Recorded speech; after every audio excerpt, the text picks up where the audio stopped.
Alright, so holding out our plank position, ideally, yes, we're hitting the abs. For this exercise, we're going to focus more on the scapular stabilizers and the serratus anterior. Normally we do this with the elbows locked out. You want to make sure you're not seeing that scapula come off and winging. If you do, wing it a little bit. Wing a little bit. Yeah. So you don't want to see the scap coming out here. So push back up. To make this exercise a lot harder, bend the elbows a little bit. You see how you lost it? Keep push. Chest up. Keep the elbows bent. Push. There we go. While keeping the elbows bent, you're not relying on the passive structures of the elbow. Instead, you have to rely on this push, release. There we go. You have to rely on your scapular stabilizers. Here's a scapula push-up. So for this exercise, go ahead and begin in the high plank position and let the scapula come back down. So you can see this is a scapula retracted position. Now for the push-up, you're pushing the scapula away from you as far as you can. And then go ahead and repeat. You can see my elbows stay straight the entire time. A lot of times people bend the elbow here. You want to keep this relatively locked out. You can keep a micro bend in the elbow, but you're really focusing on all the motion coming purely from the scapula itself.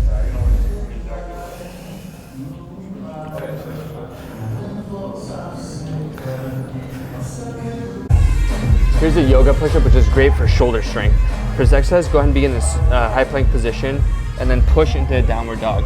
You can see as I push into a downward dog, my upper trap isn't over-activating by squeezing up here. I'm keeping my shoulder blades relaxed, but pushed away at the same time. And then coming back to the starting position, and then I'm pushing back into this downward dog. And then go ahead and repeat this exercise.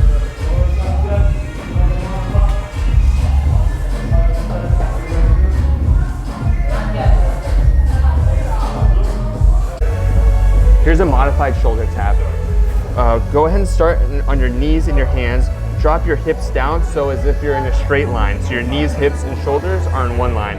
And then from here, you're gonna lean over to one side just a little bit, and then go ahead and tap that shoulder. And then repeat on the opposite side.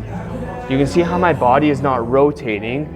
I'm keeping my trunk neutral, my pelvis is neutral. Think about having a glass on top of the back, so it's not tipping over. You can see how it would spill here. But right here, I'm staying strong in the core and making sure that the pelvis doesn't rotate.